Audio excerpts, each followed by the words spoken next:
Welcome to the Book Review Podcast. Today, we're cracking open a real classic in the personal development genre, David J. Schwartz's The Magic of Thinking Big. This isn't just, a book. It feels more like a foundational guide, really, about unlocking your potential just by shifting how you look at things. Exactly, yeah. It's less about quick fixes and more about a complete mindset overhaul. Our deep dive today is really all about pulling out the most actionable strategies from it, helping you understand how your thoughts, directly shape your success, your happiness, all that stuff. Yeah, the core idea is so powerful, isn't it? That you truly are what you think you are. And the book gives you this kind of roadmap for thinking your way to bigger, maybe bolder achievements. So yeah, let's dive in and unpack some of these big ideas. Okay, so the book jumps right in, doesn't it, with this central idea that belief is like the launch pad for success. What does it really mean in practice? How does it actually work? Well, it really stresses that simply believing you can succeed is like the number one ingredient. It's not really about magic or anything mystical, It's about that solid, I'm positive I can attitude. That belief, he argues, actually generates the power, the skill, and the energy you need to get going. When you genuinely believe you can do it, the how to do it sort of develops naturally. Think about that story he tells of Harry.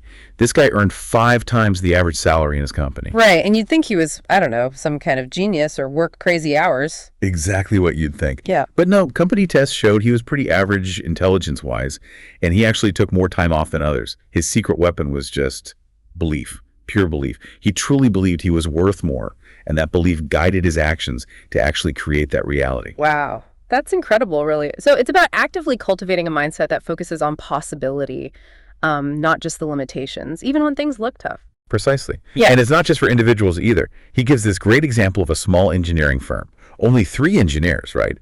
And they bid on this massive state highway project. All the bigger, more established firms were like, no way, they're too small. Yeah, typical reaction. But this small firm, they believed they could do it. They put together a proposal, submitted it, and guess what? They got the job. Amazing. It just shows how belief can really trigger the power to do, no matter the scale. And building on that foundation of belief, the book introduces this concept he calls excusitis. Excusitis. I love that term. Right. It's basically the disease of failure, where people constantly blame outside factors for why they can't succeed. And Schwartz really stresses you need to vaccinate yourself against it. Basically, identify these common ways we sabotage ourselves. Okay, excusitis. It definitely sounds familiar. What's one really common form of this failure disease, and how does he say we should fight it? Well, a super common one is health excusitis. People using bad health or feeling unwell as an alibi for not doing things. The book offers a pretty potent cure, actually. First, get a final authoritative diagnosis from the best specialist you can find, and then accept it. Don't keep worrying. Then, and this is key, practice emotions management. He points out how many physical issues are actually, emotionally induced or made worse by worry. So managing your thoughts about your health is as important as the health itself. Exactly. The core message is basically stop worrying about what might happen, get the facts, and then just resolve to live fully until you die. There's this powerful example of a division manager with severe diabetes, needed like 30 times the normal insulin dose. Wow. But he saw it as just an inconvenience, not a reason to quit or, as the book says, think himself to bed. His perspective was absolutely his strength. That's a really profound reframe. It sounds like so much comes down to choosing your attitude, doesn't it? Regardless of the circumstances. It really does. And another big one is intelligence excusitis. The belief that, I'm just not smart enough. The book argues pretty provocatively that your thinking power is way more important than just raw intelligence, your IQ score. It even says something like stickability is 95% of ability. Stickability, I like that. Yeah, and it reminds us that often it's your attitude that guides how you use your intelligence. Think of that example of Chuck, the brilliant college grad who couldn't get his business off the ground. Why? Because he focused only on all the reasons it wouldn't work. So his intelligence worked against him in a way. Right. His thinking basically guided his intelligence towards failure, while maybe less academically smart friends actually succeeded because they just went for it. The cure he suggests is simple. Never underestimate your own intelligence, and definitely don't overestimate others. Your attitudes, how you use your brain, that's way more critical than just having a high IQ. That's such a crucial insight, especially for anyone feeling, held back by that kind of thinking. Okay, moving on. Fear. That's such a huge, universal obstacle. How does the book suggest we tackle that? How do we build real confidence? Yeah, fear is absolutely real. The book calls it success enemy number one. But the key insight, the big takeaway, is that action cures fear. Simple as that. Indecision, putting things off. Huh? That just feeds the fear, makes it grow. Right, like fertilizer for fear. Exactly. And confidence. It's Right. all acquired. Nobody's born with it. You build it. He gives this really vivid example from Navy training. These young guys were terrified of the high dive. So what did the instructors do? What? They'd sort of accidentally push them off the board. No way. Seriously. Yep. That immediate plunge, that forced action, it completely dissolved the fear. Action cured it right there. So doing the thing you're scared of is often the fastest way to stop being scared of it. That reminds me of the executive in the book, the one worried about losing his job because sales were down. Yeah, he was paralyzed, right? Totally. But instead of just worrying, he took immediate action. Held special sales, talked to his boss, empowered his team. And things turned around. It proves that action isn't just about getting results. It's about changing your whole mental state. Absolutely. And beyond just direct action, he talks about managing your memory bank. This is really interesting. You need to consciously deposit only positive thoughts. So like before you sleep, actively recall good experiences, count your blessings, remember times you succeeded. Instead of replaying the bad stuff. Exactly. And critically, withdraw only positive thoughts from that bank. Actively refuse to dwell on unpleasant events or failures. Just let them fade.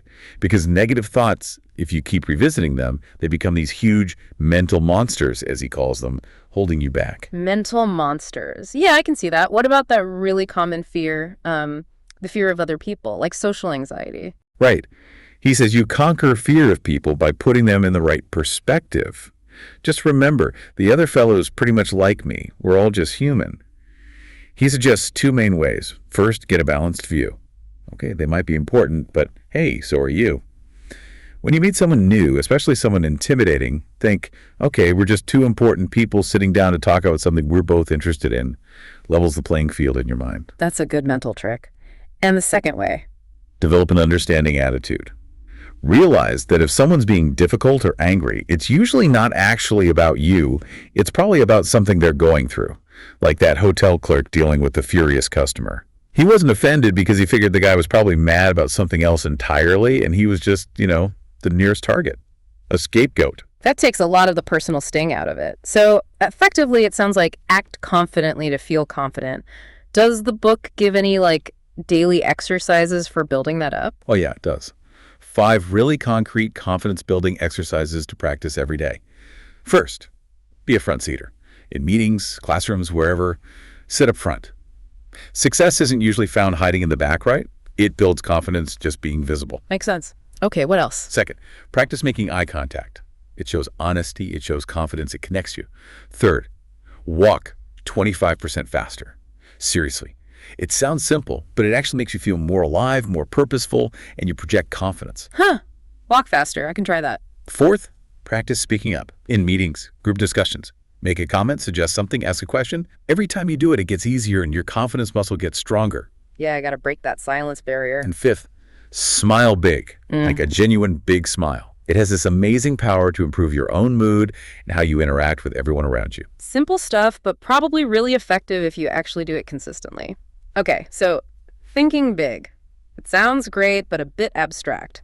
What are the concrete steps he gives for actually enlarging our thinking? Right, it's not just a vague idea.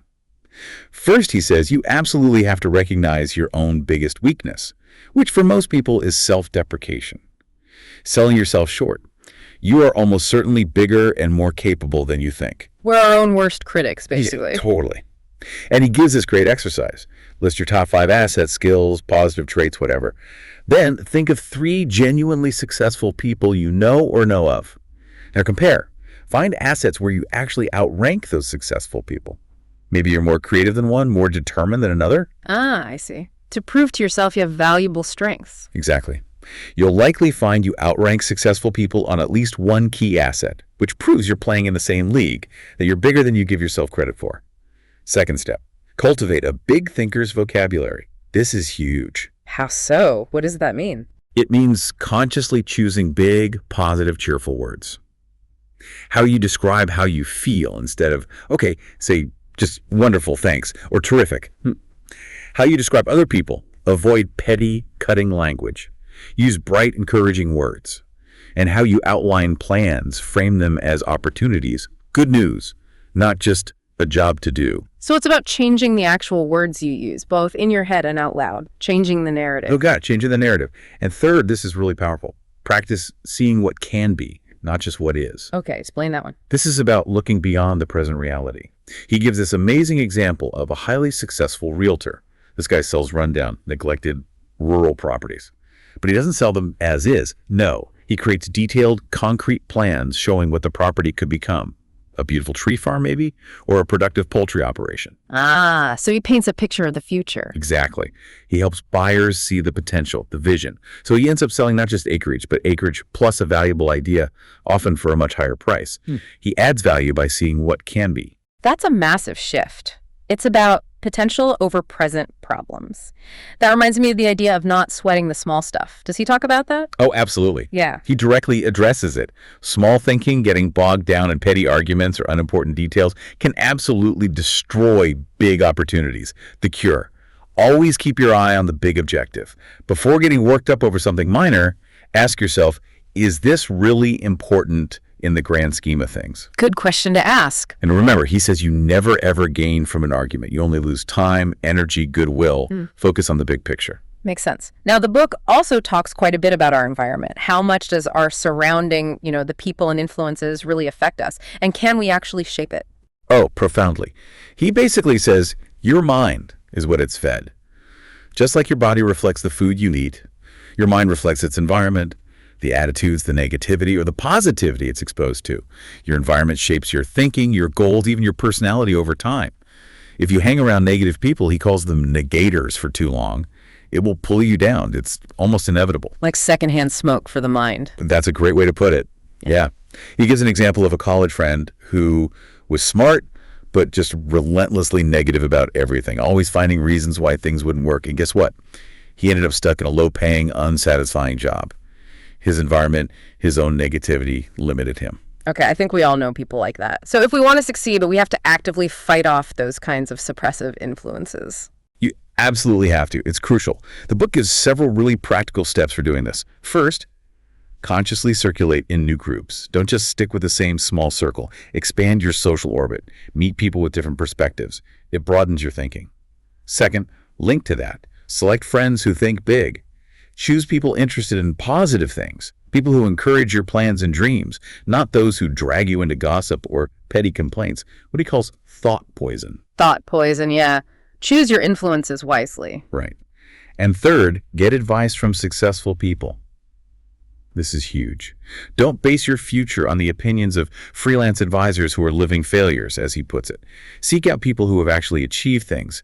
You'll often find they're surprisingly humble and genuinely willing to share what they've learned. So it really is about deliberately curating your social and, I guess, your intellectual diet, being intentional about what you let into your mind. That's it, exactly. Curating your influences.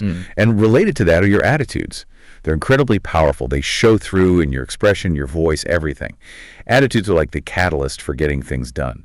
He mentions this Red Cross donation drive where contributions jumped like 1,100%. Why? Simply because they had a super enthusiastic captain leading the charge, inspiring everyone else. Results, he says, often come in direct proportion to enthusiasm. 1,100%. That's incredible. So how do we cultivate that kind of powerful enthusiasm in ourselves, especially if we're not naturally feeling it? Good question. He gives three main ways. First, dig into it deeper. If you're not enthusiastic about something, chances are you just don't know enough about it. Learn more. Interest often follows knowledge. So get curious. Exactly. Second, live it up. Act enthusiastic. Let your energy show in your actions, your voice, your posture. Some of it is fake it till you make it, but action generates feeling. And third, broadcast good news. Be that person who brings positivity. Compliment people sincerely. Encourage them. Offer hope. It lifts others and it lifts you too. That makes sense. The book also talks a lot about making other people feel important. Why is that specific attitude so critical for, personal and professional success? Oh, it's absolutely fundamental. He calls it basic equipment in your success tool chest. Why? Because people simply do more for you when you make them feel important. And here's the kicker. When you make others feel important, it actually makes you feel more important too. It's a virtuous cycle. He tells that story about the bus driver who always gave special treatment to one specific passenger. Why?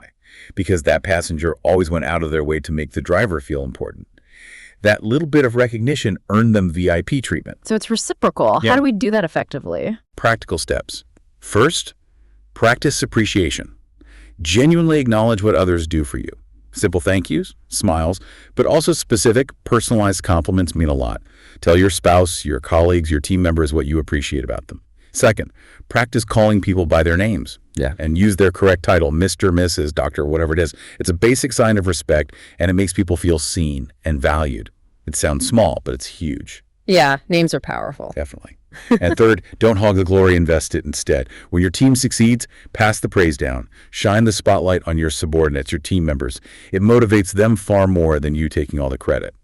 That sales manager who shared praise, her team soared. The one who hogged it, morale plummeted. Invest the glory. I like that framing. And one more key attitude, the put service first attitude. Money is obviously important, a desirable goal, but he argues you can't harvest money unless you first plant the seeds of service. Service first, money follows. That's the idea. Think about that busy service station example. The attendants didn't just clean the outside of the windshield. They took a second to wipe the inside too. That little extra bit of service. That was a money seed, ensuring repeat business and loyalty. Always give people more than they expect. Okay, this book really champions action, doesn't it? It feels like there's this clear divide drawn between people who do things and people who don't. Absolutely. He's very clear on that. There's a real shortage, he says, of top-flight people who can actually get things done. He contrasts Mrs. Activationist, who just does things, with Mr. Passivationist, who's always going to do something, but somehow never does. The difference is the action habit. Right. The activationist versus the passivationist. So how do we become an activationist? How do we cultivate that crucial action habit? Okay, several key things here. First, and this is huge, don't wait until conditions are perfect, because guess what? They never will be. Expect bumps in the road, expect problems, and just plan to solve them as they come up. He tells that funny story about Jian, the guy who could never get married because he demanded absolute 100% perfection in a partner, even drafted this crazy 4-page marriage contract. He waited for perfect conditions that never came. Yeah, perfectionism paralysis. Exactly. Yeah. Or think of JM, who wanted a new house but didn't have the down payment. Instead of just waiting and wishing, he took action. Got a private loan, worked extra hours. He made the conditions workable. Second, remember what we said about fear. Use action to cure fear and build confidence. Inaction just makes fear stronger. Remember the paratroopers. Get jumping. Even seasoned performers like Edward R. Murrow got stage fright, but they overcame it by getting into the action. Just start doing it. Yep. Third key, now is the magic word. Tomorrow, next week, later, someday. These are often just synonyms for never. When you have a good intention, act on it now, immediately. Like Bill and Janet, the couple who finally started saving. They didn't wait for a raise or for things to get easier. They committed to putting aside $100 right now, that very day, and figured out the budget afterward. Now is the time. That immediacy is powerful. Stop the procrastination cycle. Precisely. And fourth, related to confidence building. Get the speak up habit. In meetings, in groups, contribute your ideas. Don't sit silently. Each time you speak up constructively, you strengthen yourself and build visibility. And finally, seize the initiative. Don't wait to be told what to do. If you see something that needs improvement, be a crusader, lead the charge. Volunteer for challenging assignments, be proactive. These are the people who move forward. Okay, that's a solid set of action principles, but what about when things go wrong? Setbacks, failures.